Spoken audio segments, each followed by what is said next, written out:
Andy, how you doing today? Doing great. How you doing? Doing good. We got it all set up on the podcast and the Zoom link here. And then I think we should have for a fun conversation. We got introduced by a mutual friend of ours who owns his own business. And he's been I don't know if he just is being sympathetic and been such a loyal listener and he actually thinks I'm interesting. So he recommended that you and I touch base, and I heard your story and I was like, hey, just the stuff that you've gone through, the experience at the age that you have. I'm excited to have you on the show because you've got a lot to share and a lot of things to put people into perspective, or put things into perspective for people. And so for the people that don't know who you are, why don't you kind of give a Cliff Note version of, how did you become an entrepreneur and get involved in this business space? And then some of the big things that you're dealing with now and kind of what's on your plate these days.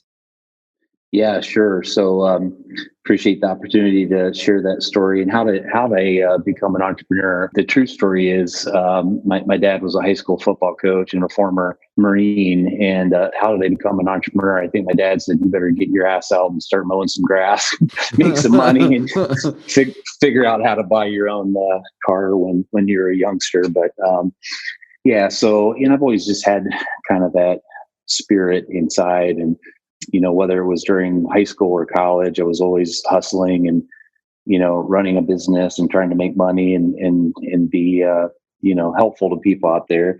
But I'll just start with just kind of my story in coming into kind of present day. And I'm 51 years old, have 4 kids and 2 grandkids, and they're the truest blessing in my life. Been married now almost 29 years.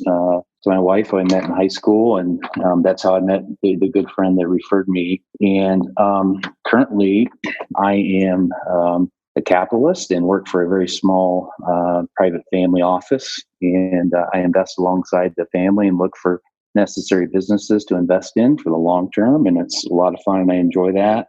And I'll tell you the rest of my story about some of the things I've done in between. But currently, I'm fighting brain cancer. When I came into this group about 3 years ago, one of our first big deals we funded literally 3 days after we made the investment. I went down to, it's down in Tennessee, and went down and had a seizure and got admitted to the hospital, had no, prior symptoms or anything going on. Got back to my home city, which is Columbus, Ohio. That's where I was born and raised, and that's where our business is. Came back and went into the Ohio State Medical Center and their oncology group, and they said, you have a brain tumor. And that's like, when you hear that, or you hear that from a friend or a family member, you're like, holy cow, brain tumor, that sounds pretty darn serious. That's like the last thing anybody wants to hear. Yeah, I mean, it's just the worst of the worst. And, my wife's sitting there next to me, and like, we're just staring at these docs, like, what do we do?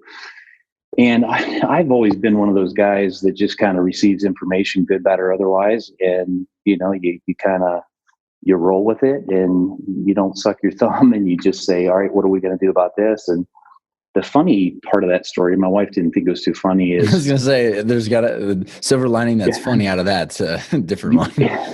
Yeah, it's just one of those things where I said, okay, what do I do? And they said, well, you need surgery, but it could be a situation, we don't know until we get in your brain, where, this tumor has been growing in your brain for a very long time. It's not very large right now. Could be probably benign. And I said, great. So I can travel tomorrow and go back to the business where I was. And my wife looked at me like, I had 3 heads. She's like, you really do have brain cancer, but I'm just kind of wired that way. And I literally I went, we scheduled it about a month out, and they told us at that time, they said, hey, here's the thing. Since you had this episode, you're likely to have it again and have it in a bigger way. We can put you on medication that'll, keep you from having these kind of seizures. And they said, but they make you kind of tired and all that. And I said, well, I'm tired enough as it is. Do I have to take that? And they're like, oh, that's your choice. So what do? Is I just go back to work, and I start traveling for business. And I had a bit, kind of a big boy seizure where I went, flat on the floor in a manufacturing plant. And oh boy. Yeah, and my shoes are shaking out, and my partners are freaked out, and they take me to the hospital again, the same hospital. And they said, hey, we really need to put you on this. And one thing leads to another. I come back to Columbus, Ohio. I get an open craniotomy, which is literally for half of the surgery, you're wide awake, which is another strange, crazy thing to go through. But went through a 4.5-hour surgery. Surgeon did a great job. Got the tumor out. So this is brain surgery where you're awake. Yes. I don't even know what to say about that. Like, that is just like beyond. Well, I learned I needed to go back to high school to learn or remember that you don't have the same kind of receptors in your brain, pain receptors. So, they have you in kind of like this twilight zone. And here I am, the surgeons got my brain open. There's like, what seems like 16 people around me, and I'm having a conversation with the brain surgeon, and we're laughing, and I'm going, hey, I've never been able to play an instrument before. Can you put some of that in there? And we're laughing back and forth. Oh my gosh. I'm not making this up. It's just crazy. So long story short, they patch me up, and I love people at hospitals because they take great care of people, but I get nervous about being in a hospital. So I got out of there as quick as I could, got home and got better. And they put me on this extended radiation treatment, which was very difficult. Chemotherapy. I'm on a second line chemotherapy now. And unfortunately, we found out from my case, once they did the pathology, that it's a malignant and very obscure case called AA3, anaplastic astrocytoma. There's only about 35 to 3,700 people in the United States that get diagnosed with that a year. And I just kind of smile and say, well, my mom always told me I was special. and so that's kind of where I'm currently in the middle of fighting that. I was literally just 3 days ago in the hospital for another issue, and just trying to plow through and figure out a way to honestly stay alive. And I don't share this to bum anybody out or anybody that's going through cancer of any type right now, but the odds aren't real great. If you get on the internet, it says this particular case, most people on average live a year to 5 years. And I just say, well, I'm going to be the first one to go 50, and try to grab a hold of that attitude. I still work every day and try to be helpful to my current firm, and, just excited about living life. And it's been honestly the greatest blessing in my life to get this diagnosis, which kind of, especially when I meet strangers, they do look at me a little bit odd. And I say, let me explain why I say that, is because I actually, for the first time in my life, I think I actually understand the meaning of life. And I know it's easy to say, hard to do, but when I wake up every day and I'm alive and I'm breathing, I just am smiling. I'm like, here we go, got another day. And the brain cancer, it doesn't have to be brain cancer. It could be an accident. It could be a sick child. It could be a family member. When we get kind of shocked into that situation where life changes on you, it changes you. And it has changed me for the better in a way that I just wake up every day with a whole new, fresh perspective about how to be helpful to other people, how to be kinder to other people. And I share my story with absolute total strangers because I hope that maybe it'll have an impact on whatever they're going through. Well, and I love the fact that you're willing to share it in the middle of it all too, versus coming out from it and then, waiting till the end to share it. And like, so the interesting tie into, first of all, like what we're going to talk about today, and then entrepreneurs and the listeners and all this stuff, is that like, I think entrepreneurs, especially the breed that we probably work with a lot, is we try and control our destiny, right? So there's a lot, I struggle with this, honestly. Like even this, like you try so hard to control all the variables around you, which is why you become an entrepreneur. You take insane amounts of risk. And then and sometimes it's very difficult to put it all back into perspective, right? Like that you actually can't control this life. It's like way out of your control, actually, even though you have this misperception of controlling it. And so like this whole, I think is having this, and I'm curious in like how this ties into your perspective, is like having a foot in each bucket of like understanding and planning, but then also being like available to let things happen. And I don't know, like, have you ever heard the phrase, discipline equals freedom? And it's kind of like this whole, like, if you do the right things that you can control, then like whatever happens, happens. And there's a kind of, in the light of what you were talking about, the blessing is, there was I don't know, I think it was Benjamin Franklin. He said like every third thought, he actually just was like, I'm on this earth and I could die. And it was constantly recalibrating him. I don't know if you ever heard that, but there's kind of like this whole, I don't know if that was just too much of a ramble, but like this control issue ties in, I think, to what you were saying about having a blessing. And then I don't know how that ties into the journey that you've had.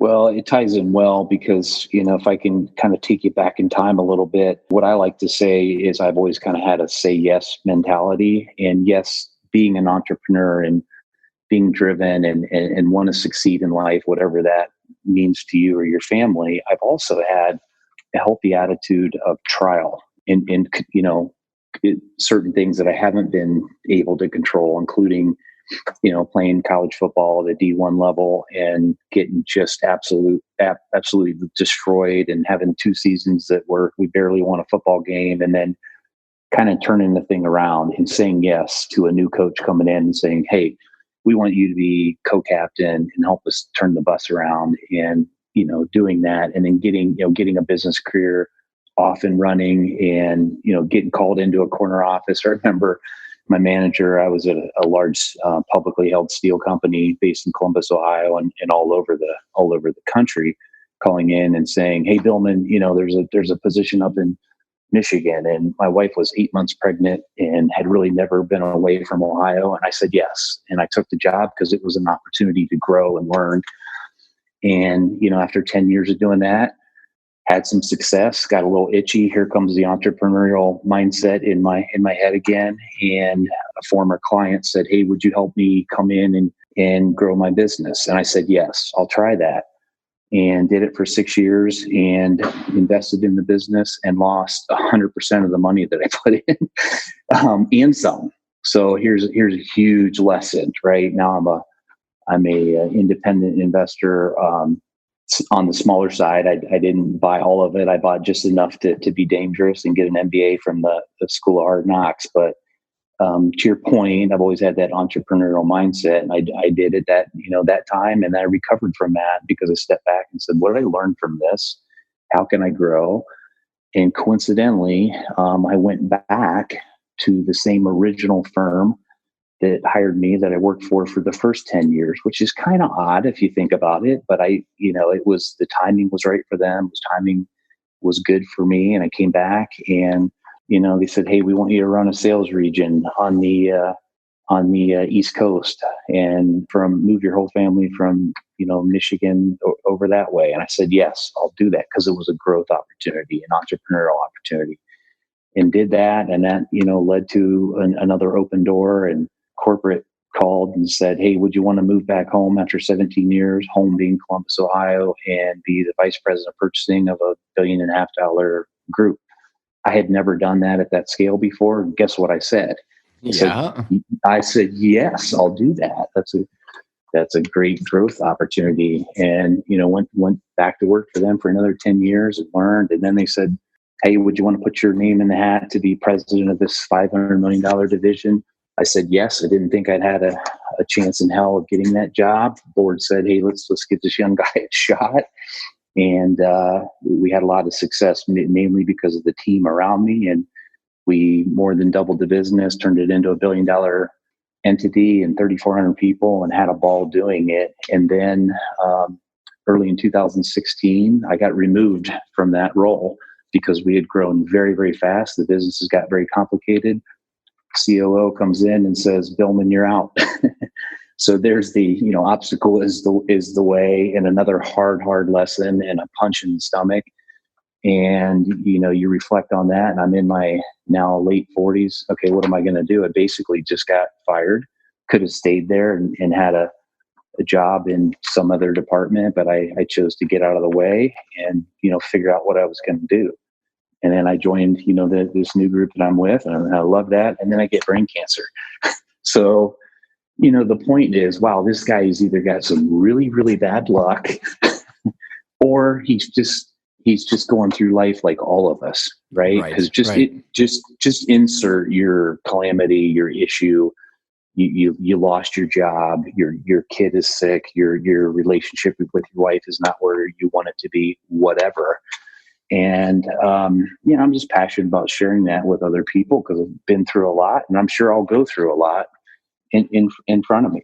And one of the things that we had talked about on the phone previously, Andy, when you were talking about like that first, and because I think you have a lot to share in that the kind of the journey you gave an overarching view of, is the first one where you said that you had bought in and then you had, you essentially walked away with nothing or a little bit less than that. So like, what are some of the big, what was the business? Why did you decide to, invest into it? And then what were some of the challenges that you guys had as like, what ended up happening with that? Yeah, great question. So the details are the CFO of the company and part owner owned about 25% of the business at that time, wanted to retire, and it created a window where the majority owner and the founder said, "Hey, Andy, you're doing great here. You're helping us grow the business." I was really kind of like a VP of sales capacity, and said, "Would you be interested in buying my other partner out?" And of course, I was always interested in ownership and trying to find a way into, that type of situation. So I said, sure. I really didn't have the money. I had 4 young kids at that time. I think I was 30. I don't know how old I was, maybe 35 years old. And, kind of scraped together the money and engineered some private debt with a local bank, and here we go, and create a legal agreement to basically buy 25% of the company. And I went forward with that. And so I learned so much because I learned a lot about the law and what a legal agreement says, especially if something doesn't go right. So what happened is we were trucking along and decided to move the business to another state and create some capacity. And we did it at the absolute wrong time. So we used all cash and no debt and moved the business, which I learned the hard way that anybody who wants to move a manufacturing business, that's what it was. Oh boy. Yeah, very, very specialized manufacturing company, by the way, with a lot of equipment from Europe and tough to move. Anytime you think about doing that, just double or triple what your estimates are on a spreadsheet. So we spent a lot of money moving the business, and we did it at the wrong time, where we happened to hit in the early 2000s. There was a little mini downturn where a lot of suppliers actually went bankrupt, and they happened to be some of our big clients. And it was this convergence of us absorbing all this cash because the former owner, he believed in running kind of a cash business with just a simple line of credit. And we moved the business at the wrong time. We lost a bunch of big customers, and all of a sudden we're in a situation where we either go bankrupt or we try to sell the business. And thankfully we found a suitable buyer because I was very passionate to protect the employees. We had dragged 100 plus employees out of state, including their families. And that's just a really tough thing to do and a weighty thing to do. To all of a sudden show up as a part owner and say, "Hey, sorry guys, things didn't work out. We're going to shut the business down." No kidding. So we sold the business successfully, and it still continues in a different entity today. But through that whole process, just a really hard time. I, again, lost 100% of every dollar that I put in, and ended up getting sued in the process, which I had never been sued before. That's a whole nother story. By the owner or by the buyer? Former, but by the former CFO. And by the way, he had every right to do that by the legal agreement. We ended up, settling it and working it out. But just a really tough time for me, being in my mid-30s with 4 kids, married, and trying to get through this just messy situation. So I use that and playing college football and growing up with a great mother and father that, taught us, work ethic, and life isn't always easy. And I attribute a lot of that to trying to beat brain cancer because, I've been hardened and I've been through some tough stuff. And like I said, that'll probably continue, but that's kind of the story about that private business that lasted about 6 years. So like when you look at like, I mean, because that was early on in your career when you and I were chatting, obviously that plays a big part in like the next handful of big deals that you were a part of. Because I mean, I don't know how many acquisitions that you said you were part of, which is lends itself to why you're investing in small business today. So like, I could open it up, and it's like like how you want to dive into the different transactions, buying and selling, the different ventures of what you've learned. Because I think the big theme here is the perspective, right? It was like that Sure. there's a lot for business owners to learn that, like, I mean, obviously life is finite, and then there's a lot of like a lot. I just got off a podcast this morning, and there's a lot of, as an entrepreneur, you're weighing the intangibles of life, of your family, your life, like work life balance, or what you're trying to do, with the fact that you're not here all the time. And I think a lot of entrepreneurs, Andy, it's like gratification later, so there's just all this whole balance of like, how do you balance it all? And so like, as you look at like what you're dealing with now, and the perspective that, I don't know if you would have changed the perspective, or like, as given that kind of theme, how do you want to dive into like the things that you've learned over the last couple decades? Well, there's a lot to unpack there, but I would tell you in quick succession. When I came back to the original big publicly held company for the second 10-year stint, that was really just trying to get kind of back acclimated and on my feet and growing again with the business. When I took over the leadership role and became president of this second largest subsidiary of the company, we did 14 acquisitions in 4.5 years. We had to sell a lot of businesses. We had to move a lot of business around. So it was just go, go, go.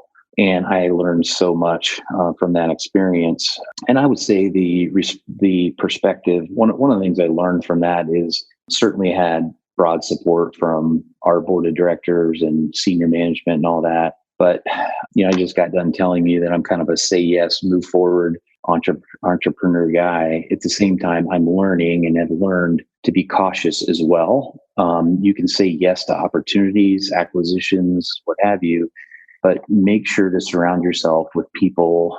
I don't want to say no people, but you know what I'm saying. Oh yeah, for sure. people that'll help you stay balanced, because sometimes if you're really honest with yourself, and I try to be most every day, you can get so entrepreneurial and go forward, and we're just going to figure it out. And I am engineered and I'm wired that way. And I think it's so important that every one of us understands not only our individual chemistry, our wiring, and I'm just wired that way. I'm the guy you don't want to come say we can't do this, because I'm going to tell you every 100 ways how we can do it. And you need to be careful with that, or you can really get yourself in trouble. So then when you look at the 14 acquisitions in 4.5 years, that's pretty crazy. So like, what was the size of the companies? What was the kind of the process of it? And when you think about having this say yes, but the balance of the say yes, but also be cautious, like how about like what are the things that from a buyer's perspective that you would apply that to, as well as the sellers that were selling to you guys that you would apply that to? I mean, how would you apply that kind of mentality to both sides? Well, from a buyer perspective, we're on the buy side, and we were kind of I would call it kind of a two business, or two different lines of business, steady state cash flow type company. And what I really did is challenge the team to spread out and find new lines of business that actually lined up with our natural strength zone, if you will. And one of the examples I'll share with you that a lot of people on the podcast maybe will relate to, because they've had maybe some of the same experiences. But for example, we had zero exposure to oil and gas as an end market. At that time, oil and gas was trading at $85 a barrel, and we wanted to make these large metal tanks that support that industry. So we go and we invest hundreds of millions of dollars. So sizable, 5 different assets across the United States. Everything's great. Oil and gas is booming. Here we go. And then next thing you know, you wake up and oil's at $28 a barrel. And, certainly we had modeled those kind of things on a spreadsheet with a lot of help. I didn't just go, jumping into that industry with some thought. But my point is, thoughtful enough to say, hey, what if this thing cycles down to some place that it's never been before in the last 20 years? And I've learned that was one particular example where I learned to do really hard downside cases. And does this business that we're investing in still survive? Do we still make money, for example? And there was a few other examples that I can share, the biggest of which really wasn't related to all these acquisitions we did and how well they ended up doing or not, is do you have the team in place to support those acquisitions? And back to my say yes, let's do it, let's grow this company. Yes, we grew the company and we grew EBITDA and we grew revenue and all that, but we about destroyed the team because you're stretching the team across all these new acquisitions. So I wasn't thoughtful enough around what does this mean from a people component standpoint, and on and on and on. I could tell you all the various different stories. So I'm more cautious now as an individual investor, an investor of other people's money. When I look at an acquisition, I really start with the people component. Well, and is that people like as in like cultures and like the actual integration of the staff, or are you talking more like advisors? You're probably talking more like the actual people, right? Or like the actual, because I think there's a couple different facets here. You've got the advisor side of having the people, but then also, I think our listeners can learn a lot of, coming from a big company like you were at, doing the strategic roll-ups like that, or the strategic acquisitions. There's a lot of the people on the podcast that have those people knocking on the door. And the big thing that we always say is understand why they want to buy you, how they're going to structure it, and then what they plan on doing with it afterwards. Because there's a lot of people that are the strategic buyers that they've never really done it before, or they have like a financial target to do all the numbers, but they haven't really thought through the integration. Actually, a gentleman was on my show recently where he had like all the projections that he was purchased for over 40 million. And then he realized that like the public company had all these projections, but it was just projections and they had no execution plan. So like, I'm curious, it's like, how does that, like, what is your perspective on, coming from the buyer's perspective of like having the team, and what they maybe kind of expand on that a little bit more? Sure. My perspective, and it's just from a lot of experience, is focus very quickly on the people that actually make money for the business. So I don't say that lightly. The people that actually transact with the target company's customers, and how are those relationships? Because at the end of the day, if it's private equity, if it's a group like ours, that's going to sit at a different level and think we're going to run the business better than the people, just forget about it. You really need to get down into the operational details of who makes this company tick and why. What are their relationships with key customers, with key suppliers? And I've just learned that the hard way. I think too often equity groups or even groups like mine will come in and they go, hey, this is a great business. It's a category we like. It's in a geography we like.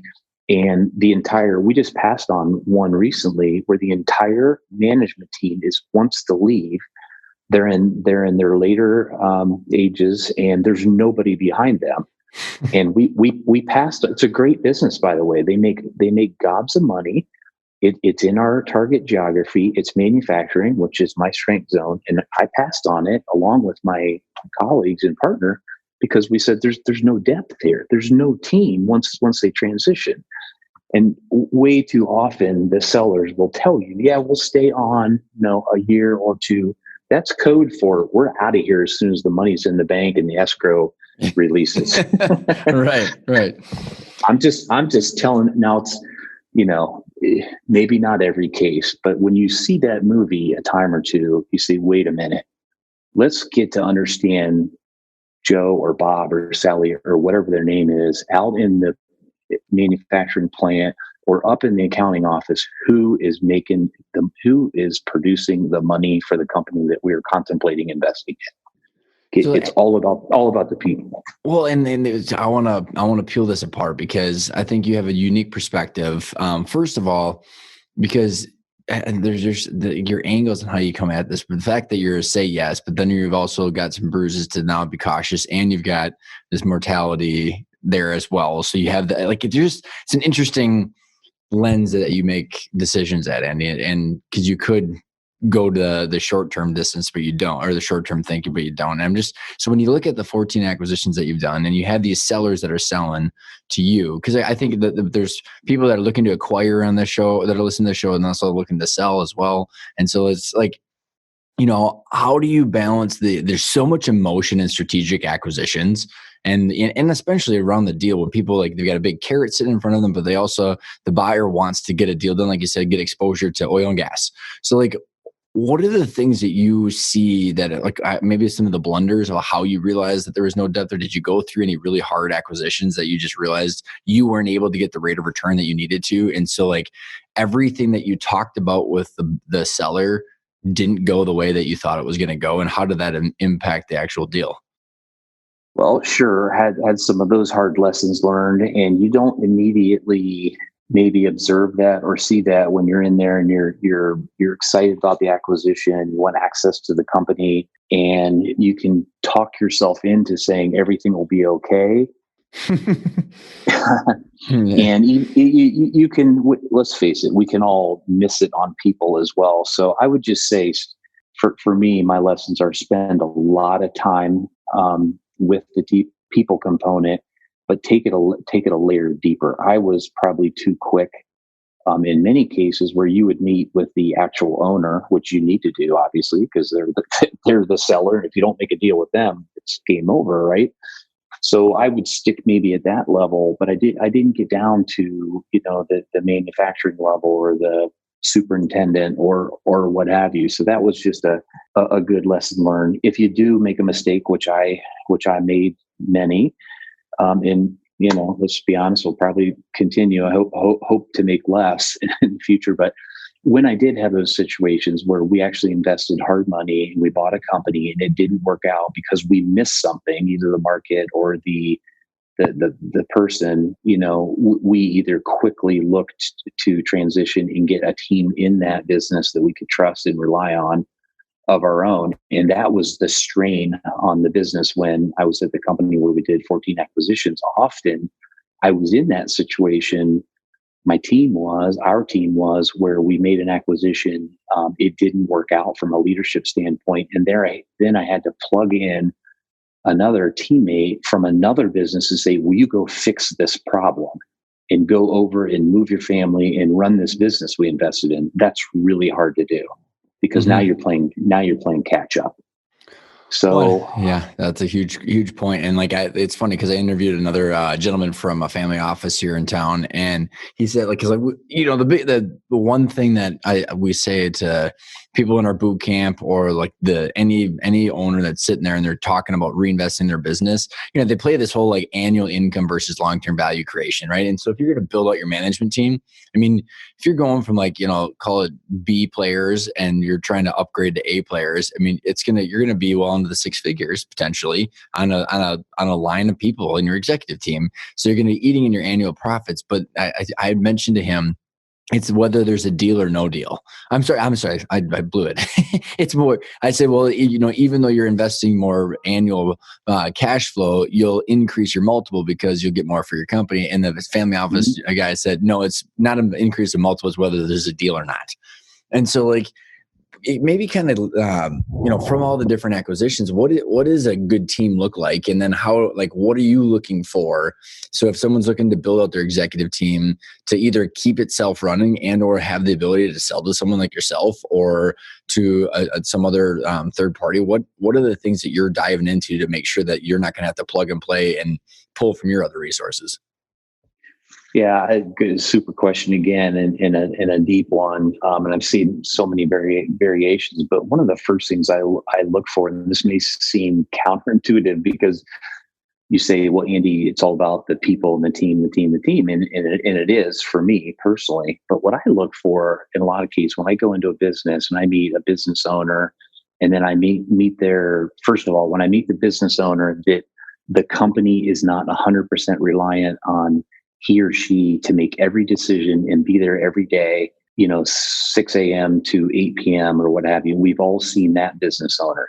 Without him or her, it just doesn't move. Like they don't sell product. They don't put stuff on trucks. It just doesn't happen. So that is a clear, like, caution zone. When I see that, I'm like, okay, who's behind this person? Said otherwise, in a different way, when I meet a business owner and they know the business, they founded the business, they know it better than anybody, but it's not reliant on them, and they can walk me into their manufacturing zone, and I see that there's this whole system behind them, and there's people, and they don't need they can make the daily, monthly, even yearly strategic decisions without him. Then I probe a little bit deeper, and I get to know who's behind that owner. So what I mean is, we get attracted personally to businesses that are going through transition, but they've already built their business to succeed without them.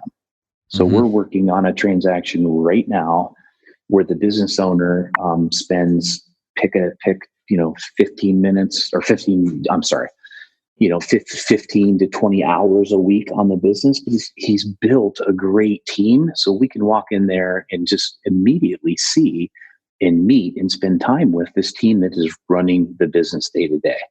Those are the kind of variables that you look for, and you say, okay, now, do we like the end market? Do we like the price? Do we like the location? And figure out whether you're going to go forward or not. Which makes a bunch of sense. And I think one of the biggest challenges that I've experienced, along with a lot of the people on the podcast or our clients, is like, you have this, it's a mental game, right? And I think what you bring an interesting perspective to this thing, specifically of the owner likes to be involved until they no longer want to be, right? And I don't know, Andy, since you've been going through this brain cancer situation, has it helped you be able to talk to these owners? And I don't know if you have any perspective with how many entrepreneurs you've seen go through this, of like their ability to put this all in perspective. I mean, because if you think it, like, and I don't know if this is making any sense, but like, I have so many people where they ignore the future or planning because they're such in the grind, and it's just like they can't look up, and so they're missing it. They're not building out the team, or they're doing all these things without any perspective, and then you have then it's all of a sudden too late, right? So honestly, I've struggled with it. We actually, I'm in the process of renaming the podcast, I think, called Intentional Growth, Grow the Value of Your Business with the End in Mind. And same thing with our boot camp, because you have to understand the end to be intentional today. And it doesn't mean you're going to do it, but you're able to make progress towards that. So with your perspective on hey, this is, real finite, and this is a blessing, like you said, what do you experience with these owners? Where's their head at? And how have you been able to help talk through them? Or would you, if you were able to speak to them, because they're probably tuning in, what would you say on how to balance the reality of where things are? Yeah, it's, I've seen, as you can imagine, just the spectrum of sellers and people that want to sell their business. I feel like I've seen it all, and I know I haven't, because even though being at a publicly held company and leading 14 acquisitions and doing this now for a small private construct, I certainly haven't seen every situation, but I've just seen a lot of different variations in prospective sellers. And the way I cut through that is be as absolutely real as possible. And it, rather than come into a business owner and try to tell them, some story about how we're going to create the most value for the team and all that, I just shoot people straight. And I know that's just right. so easy and simple to say, but hey, I didn't go to Harvard. I like to keep things simple, and I like to relate. If you don't have that connection with that business owner, so the first thing I look to do in my partners and colleagues is create a meaningful relationship with that prospective seller, and be real with them, and shoot them straight up front and tell them about what your intentions are with the business, with the employees, with the customer, with the plant, down in the excruciating detail. And I've had just a lot of success when I've had a meaningful personal connection with a potential seller. And I tell them, I'm like, hey, by the way, I have brain cancer, and I may not be here very often. And I just open it up. And I think people are looking, in my humble opinion, they're looking for people to be real with them. And so I try to be as real and honest as I can with them and say, we love your business, or we wouldn't be here. Thank you for the opportunity. By the way, and just tell my personal story. And if it's in and around manufacturing or distribution, I know that I can be dangerously helpful, I hope. If it's a new startup thing somewhere over, I'm probably not the buyer for that because I don't have the, the background. So I don't know if I answered your question. I know I kind of wandered around that. No, I think you did, because there's one thing that really stuck out, and it's the people being real. And actually, I just got done with an interview with a guy that is extremely real and extremely himself. And I swear to God, he was probably from your old industry. So we'll have to remember to talk about it offline. But okay. It is about being real. And I think, here's the challenge that I see in the marketplace right now is, especially you have a lot of this professional money from private equity firms that are coming down, and a lot of these people, and this is big generalization here, so there's really good private equity firms that are out there who are very professional. Sure. But then it's been so easy to raise money and people are chasing return that you have so many, not experienced and or people that they need to buy a company and then sell it to get their carried interest. So there's just a lot of people that are saying shit that they don't mean. Right. And I think you have a lot of founders who tend to be way more integrated into the culture, the people, the clients, the customers, all that stuff, or because you had to have built the company off of those relationships. So you get, there's a high degree of probability that you get told something that sounds amazing, but you trust, but then you don't verify because the seller has not gone through it before. Right. So there's a lot of the promises back behind the scenes, like, hey, here's what we're planning on doing. And then it sounds amazing, but then it doesn't come to fruition. So I think it's what's interesting is that you have the ability to just call it what it is because of, your perspective on things. And I just see people honestly get taken advantage of too often because they don't ask those really hard questions of what are you planning on doing with this business and how do we make sure that actually happens?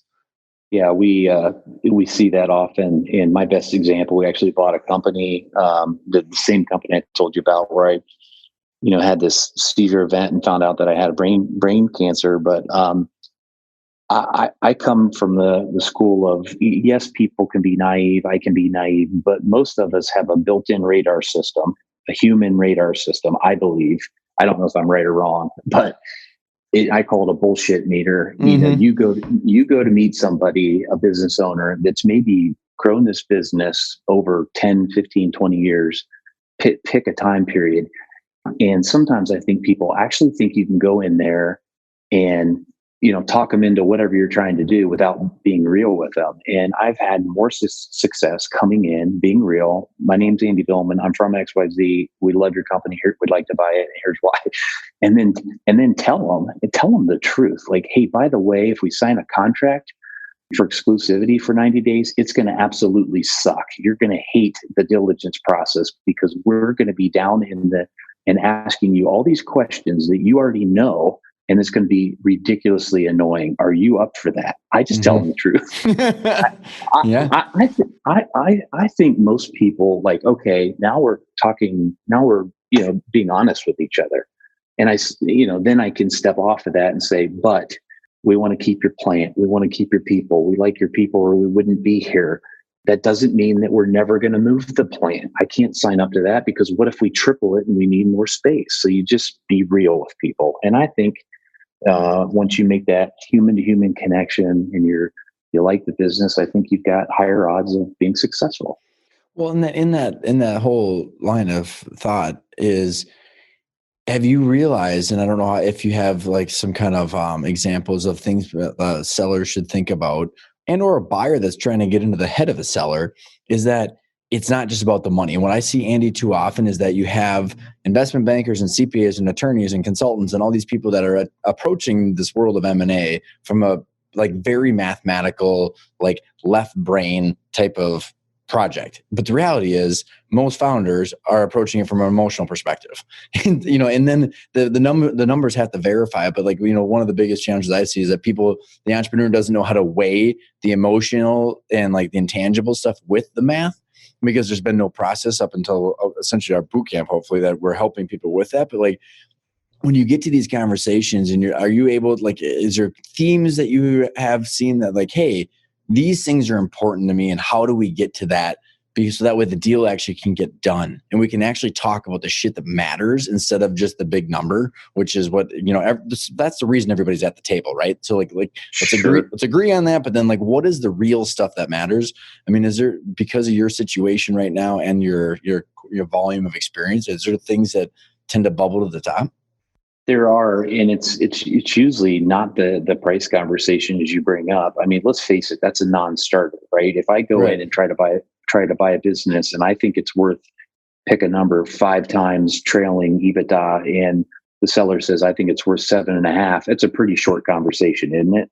Like, okay, we're a field of far here, but once you get through a reasonable ask and we can meet that, before that you set that aside, and then it becomes those additional conversations about access to employees and diligence process. And I can remember one very specific one where the owner, there was a heavy customer concentration and didn't want us to meet his customers until we closed the deal and funded it. And I had to look at him and say, we are not buying your business unless you let us meet your big customers. It's as simple as that. So those are those hard conversations wrapped around the whole, like, how do you get this deal done? And by the way, can I just insert another comment too? When a lot of people are quick to say, sellers are quick to say to potential buyers, hey, it's all about the people. And the money's the money. But I'm here to tell you,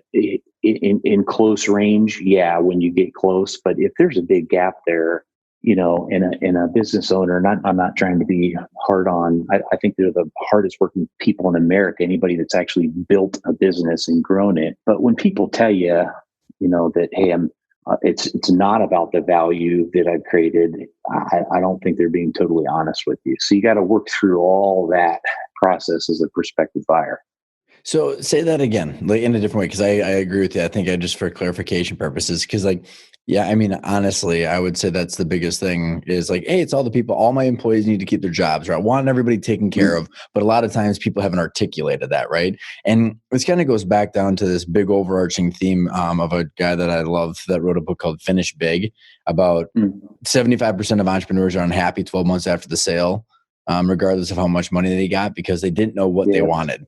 And so they never articulated that I wanted my employees to get financially rewarded, or to have upside potential, or to have career growth, or, the same kind of culture. They just didn't articulate that stuff. So maybe like kind of rephrase, like, given that context, did you mean that owners still want to have provided some value, or they're willing, if there's a give and take between the numbers and the people, that things become a little bit more real? Or how does that make sense? Yeah. Well, the conversation was coming kind of around like, what happens once you agree to price, and what are all the other things that you get into as a buyer and a seller? And I was just trying to to share like one little nugget, like when a potential seller says, hey, it's all about the people, but then you're way off on value. They're really not being real with you.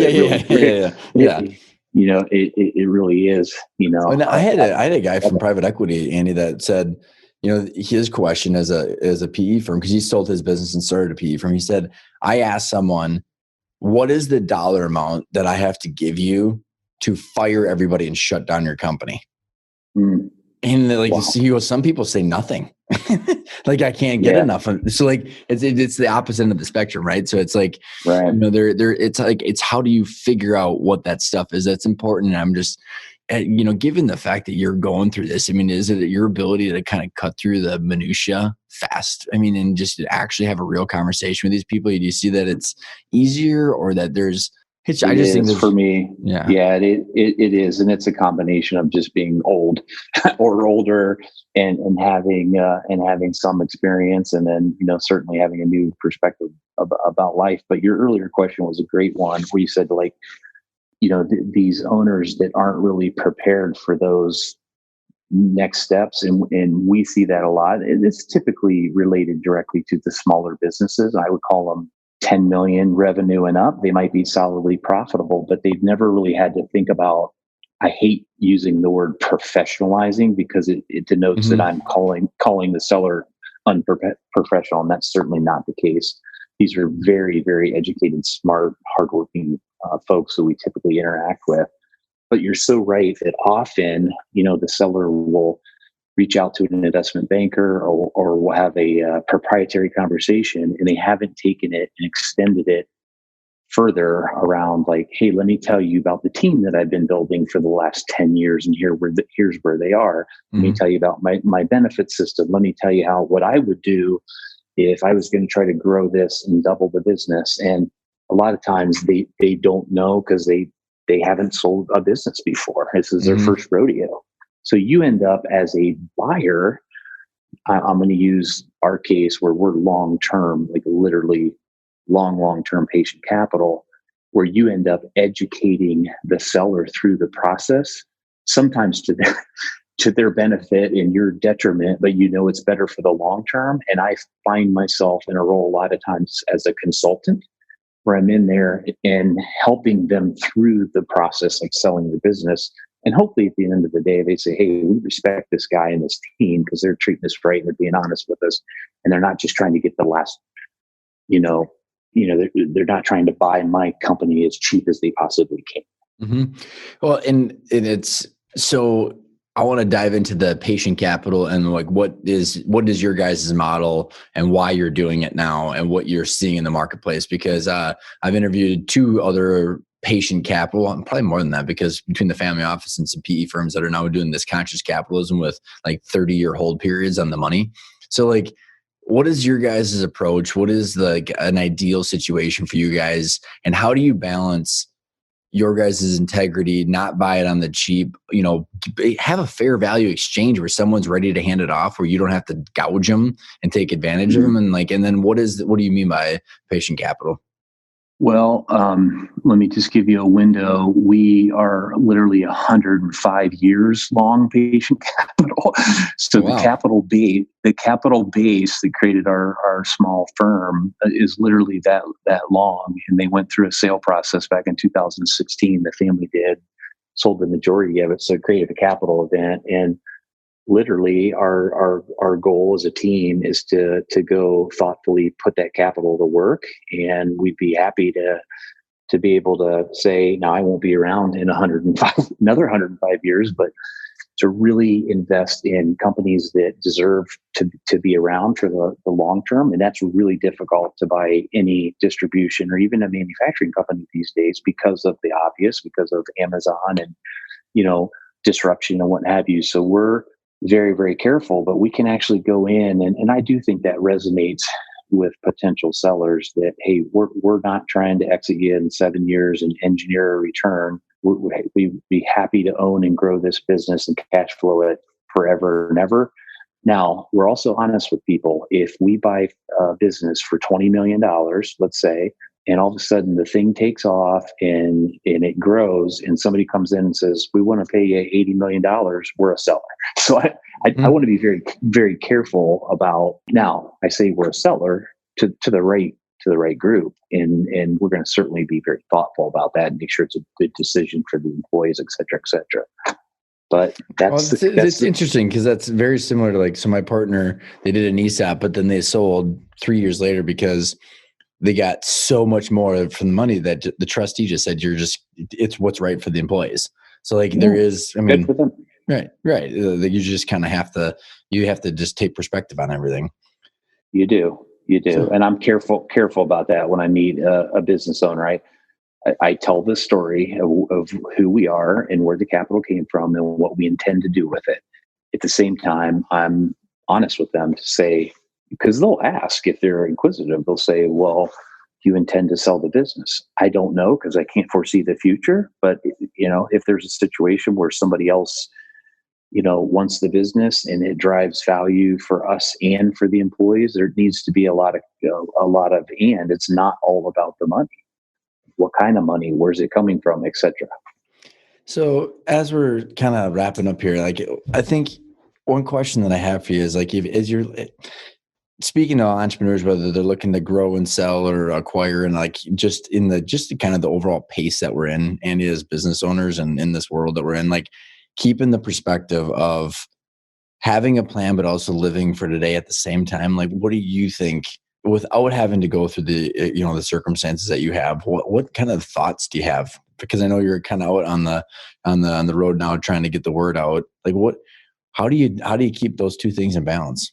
You mean the personal stuff that I'm going through, as well as being an investor and capitalist and all that? Is that the question? Well, let me rephrase it. It's a good clarifying question. So like, I'm thinking of like, for the hustle and the bustle of someone that's a capitalist, someone that was planning, someone that is going through and trying to, conquer their industry, their domain. And I see this to the point where, like, I have 70-some-year-olds, Andy, who are like, oh, I'm not planning on selling. I'm like, you got to at least think about how to build this to transfer it at some point so you can enjoy your life, but also keep enjoying the game. Because I guess I believe, maybe this comes down to like my core belief, is that if you build it right, you can have the perfect dynamic of an awesome life and running the company and have the ability to have options if you're doing it all right. And it takes a long time. It takes, some perfect tension to have that. But I think it takes, I've gone through my own exit and went through a bunch of crap, or someone that has like, an event issue like yours, like someone that hasn't has a hard time understanding that, right? Like you've gone through it, you're looking at mortality in the face. So what do you have as like food for thought for people that haven't experienced that, but like, but do you want them to experience the blessing that you have without the hardship? Yeah, it's such a thoughtful, deep question. It's, what I would tell people in a very simple way is keep going, don't stop. And I've had a lot of business owners, and, you and I have a common friend that I've known for a very, very long time. And my humble advice to him is don't stop, continue to grow the value of your company every day when you wake up, and the rest of it will kind of take care of itself. And I think about that, and it doesn't matter whether you have brain cancer or colon cancer or you're a business owner, is yes, you do need to think about the future and what you're going to do with the business and someday contemplate a sale. But I think too many people get wrapped up in that thought process, and every day they come in and that's all they're thinking about. I got to sell my business. I got to, and they're not focused on their business. And I would humbly submit, get up every day, and sure, you need to think about the future, but get in today and drive, because that's the number one way to drive equity value. If you are going to eventually sell your business, is drive it hard every day and build the business, and then create some optionality for yourself. And this goes back to the team. If you don't have a team that allows you to leave for the afternoon on one particular day and just think and get your head clear about, okay, when do I want to sell the business? Why do I want to sell the business? What am I going to do if I do sell the business? We've all heard the story of a business owner. They sell the business and they're dead in a year or two because they're married to the business. Mm-hmm. So I like to tell friends and family and people that are thinking about selling their business, hey, tell me what you're going to do once you sell your business. And if they don't tell me a long list of hobbies, and I'm going to run, and I'm going to do a marathon, and I'm going to drive a boat, and I'm going to do this, and I'm going to travel with my wife, then it's a recipe for disaster. We've all heard those stories before. So, and it doesn't, again, back to my personal private situation of having brain cancer, my wife thinks I'm absolutely nuts. Why are you still working so hard? Why are you getting on a plane and flying to Denver to look at this business? And I tell her that it makes me feel normal, it makes me feel real, and it makes me feel relevant. And I need that. I need that work. And I would tell a business owner the same piece of advice. Keep working, keep growing your company, create some optionality so you can think about the future, and then execute. So then, which is unbelievable advice. And I second what you said from the people that I've talked to who they sell, and then it is like a funeral. And I think that's this kind of like the whole being intentional of understanding your options, how to grow value in light of where you want to go, because you don't have to just sell and walk away. You know what I mean? Like there are ways to engineer an outcome where you can maybe take some chips off the table, recalibrate your role, but like engineer the life that you want without having to be dramatic about it. I mean, like I don't know if you've seen other people struggle with this, where like they literally lose their identity, but they make a bunch of money. But like here you are facing your brain tumor, yet you're still enjoying this when other people have made a bunch of money and they're not enjoying life while they're still healthy. So it's like this, interesting don't know. Life's interesting, I guess. It doesn't have to be a binary decision when you sell. You Right. don't have to just sell your business. Here comes the money, and then I give it to my kids, my church, whatever, buy a boat. It doesn't have to be that. To your point, you can create all kinds of optionality, creative solutions. What are you after? Are you after time, or are you after money, or both? And sometimes it's both. So figure out how to do that. And one last thing I'll end on that maybe you'll get a laugh about, maybe a listener someday will, that's fighting through, when I was going through this just really, really tough period with the brain cancer, and they're radiating my brain, and I feel like absolute dirt. You couldn't feel worse.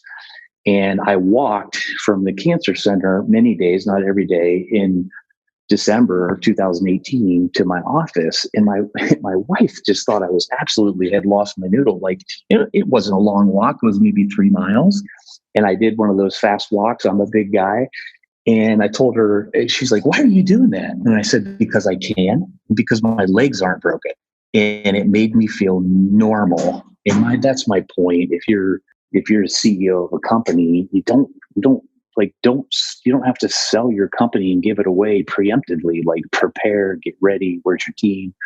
Be very thoughtful about what you want after you do potentially sell part or all of your business. I think you hit on all of the main topics that we adhere to. I mean, because if it's not binary, then the stuff in between takes creative thought, and it takes time. It does. You can't just sure. and you don't want to figure that out after the fact or when it's too late. That's right. So what's on the agenda for you to now? And if you want to kind of give an overarching, I think you got a book coming and some other stuff coming. And what's the best way to get in touch with you? I do a lot of new news, new things that I'm trying, including this. By the way, hopefully I passed enough the first time around. But it was fun. Started out wanting to leave a memoir to my 4 kids. I'm just so fortunate to have 2 boys and 2 girls, and like I told you, been married almost 29 years, and my wife's absolutely my wingman and number one. So I wanted to take the next step and write a book, and I'm trying to get that out in June. So stay tuned on the title there. But most people, if they want to get in touch with me right now, it's ajbillman86 at Gmail, and then more to come. I'll certainly get you details on. I'm not a super fan out on all the other mediums, but I'll rev that up and make sure people can get a hold of me at wherever.